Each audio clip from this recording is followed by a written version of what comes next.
Okay, so I went ahead and finished mostly the engine and transmission.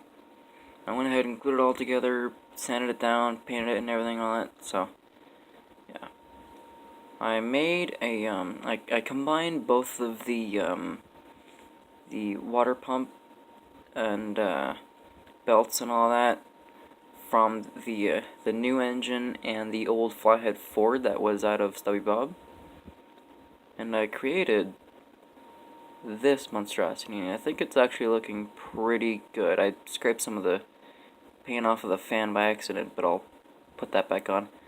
The alternator from the old water pump assembly, from the old engine, I went ahead and glued that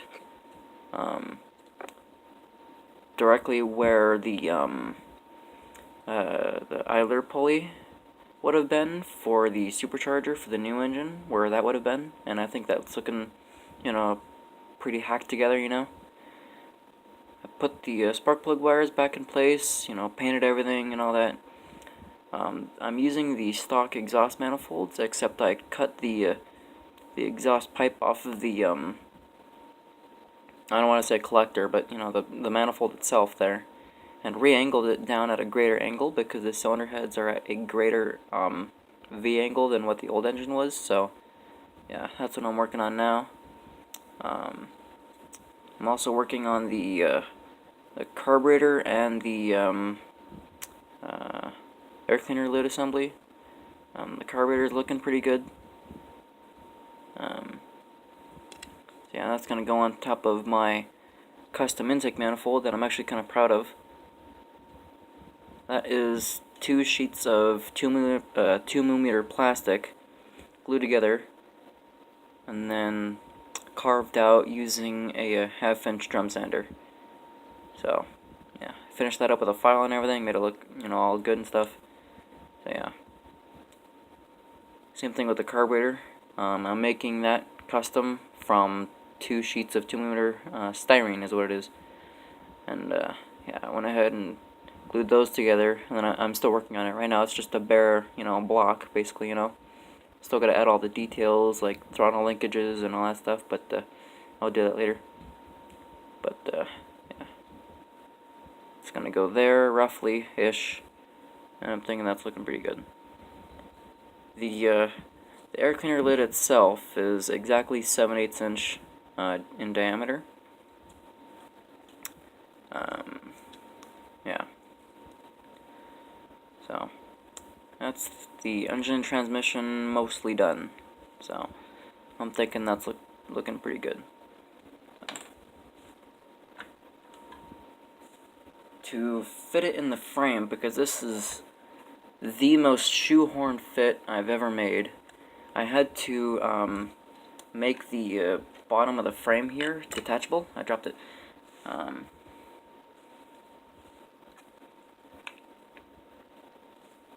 I had to make the bottom of the frame here detachable using really tiny screws.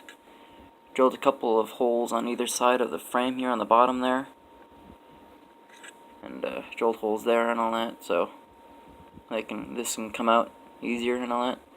So that way, that allows me to put the engine in from the bottom, which is a little untraditional, but for this it's gonna have to be that way because it won't fit from the top. So yeah, this is literally the most shoehorn fit engine I've ever made, so yeah. It's still a little stressful trying to shove this in here because I'm scared I'll break the frame again because I've actually done that like twice before. So yeah, it's a little hard. I think I'll be able to get it like this.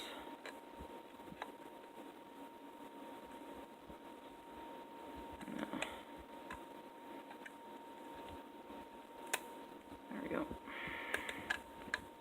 Yeah. So yeah, it just barely fits in there, but it looks pretty good. So.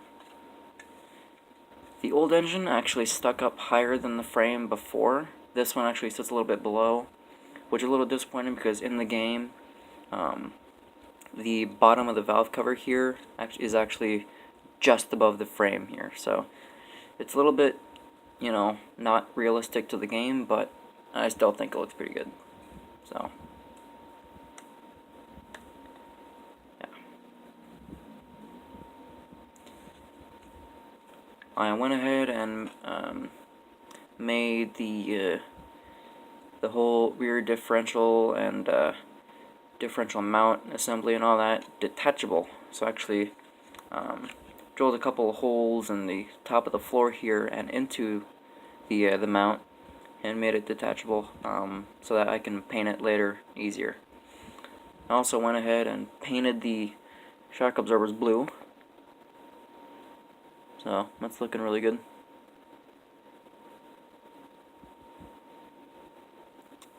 Painted those blue with a little bit of rust color. Wanted to paint the shocks, or I wanted to paint the springs rust, but the paint would stick to it. I thought about painting it brown, but I figured, no, it's not worth it. So, there's that.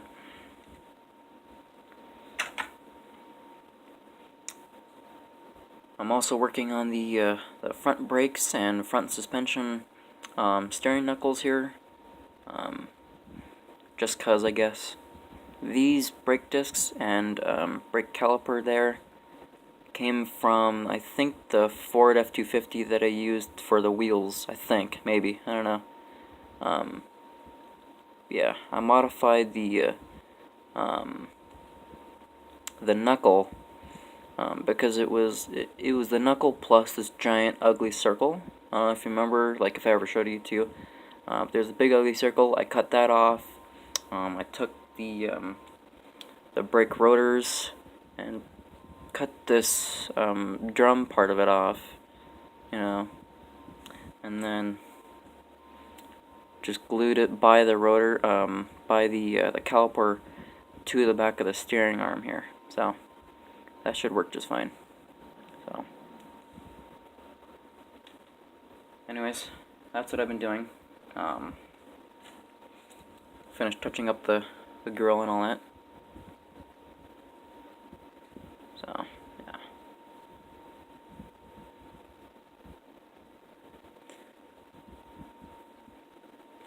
So,